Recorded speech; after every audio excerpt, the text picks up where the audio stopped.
قرآن در یک جایم به ولادت پیامبر اشاره نکرده. یک آیت برای من کسی نشان بده که آیت اشاره به ولادت کرده؟ بله، قرآن اشاره به چی کرده؟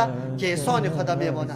سوره آل عمران الله متعال برای ما میفرمه لقد من الله علی المؤمنین، یقینا احسان بزرگ گذاشته الله متعال، منت گذاشته الله متعال بالای مؤمنا. چی منت گذاشته؟ از بعث فیهم رسولا منهم، به خاطری که در بین خودشان یک پیغمبر عظیم و شان روان کرده، فرستاده. یتلو علیهم، این منت و احسان به خاطر چیست؟ پیغمبر چی کمال داره؟ کمالش در این گپاست که ملت جمع کرد سری کتاب الله. یتلو علیهم آیاتی، تلاوت میکنه آیات الله را بالاشان. و یزکیهم، یاره از هر نوع لوث و گندگی و عقاید غلط و مزخرف پاک میسازه. و یعلمهم الکتاب، سری مقاصد کتاب الله یاره تعلیم میده. و الحکمت، تطبیق عملی در زندگی میکنه. حدیث پیامبر تشریح قرآن کریم است. و این کانوا من قبل لفی ضلال مبین، اگرچه پیش از این ملت در گمراهی بود. اشاره به چی میکنه؟ تفاوت یا امتیازی که در بین دو زمانه آمده، زمانه بعثت است. بعد از زمانه بعثت مردم نجات پیدا کردن.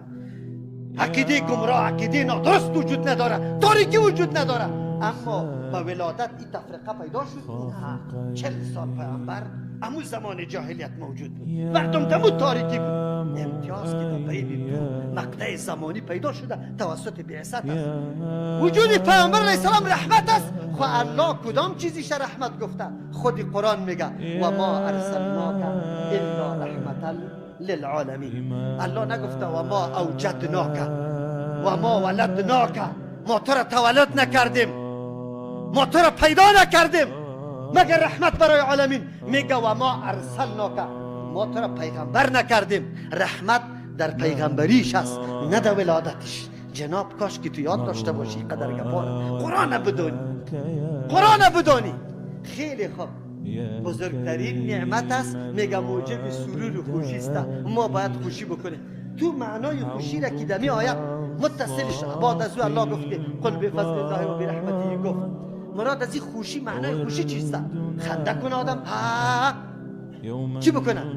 یا پلوا را بزنه، کوفته را بزنه، بگوی تنگ و درون شرق و شرق است. از کی هستی؟ از کی جمع کرده ای؟ یک تان شور خوردن نمیتونه. 5 روز با میلاد باقی مانده، یک تان شور خوردن نمیتونه. آقی صاحبی محسن، صاحبی محترم، وکیل صاحبی کلان میخیزن.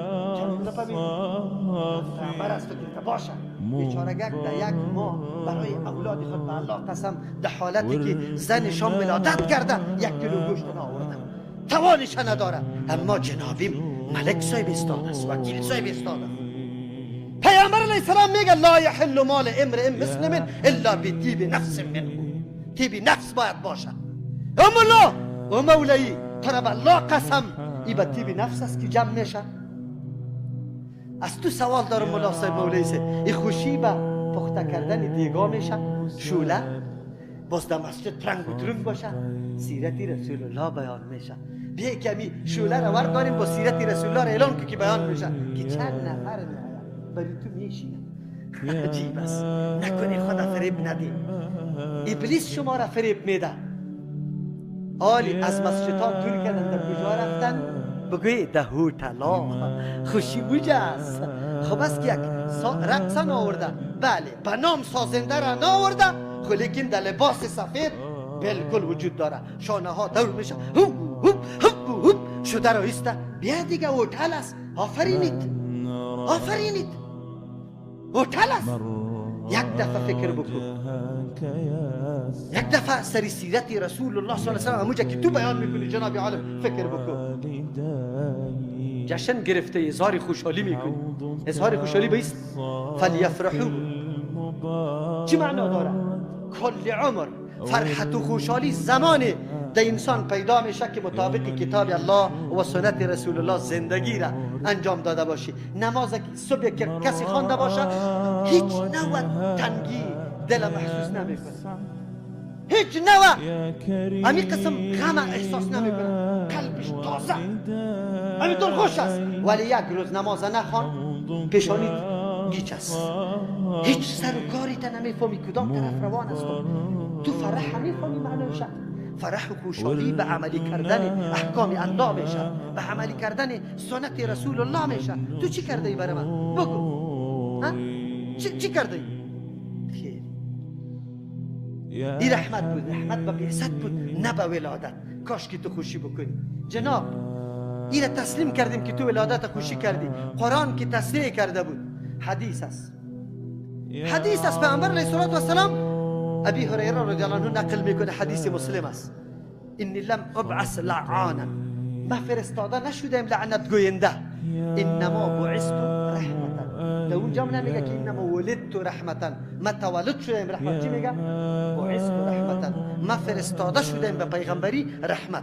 رحمت پیوست لازم امر پیغمبری بود. بیا جناب، امویی که آیت و حدیث برات اعلان میکنه روزی خوشی را تو خوشی کردی؟ تو جناب خوشی کردی؟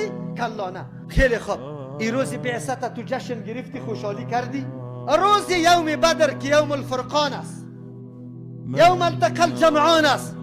الله پیروزی را نصیب پیغمبر کرده، جشن گرفتی؟ روز فتح مکه را جشن گرفتی؟ روز صلح حدیبیه را جشن گرفتی؟ کدام روز؟ من میگم که یک روز تاریخی پیامبر اینطور نیست که قابل جشن و خوشی نباشه. اما ما کدام روز اول جشن بگیریم؟ ای کاش مقلد خو هستی.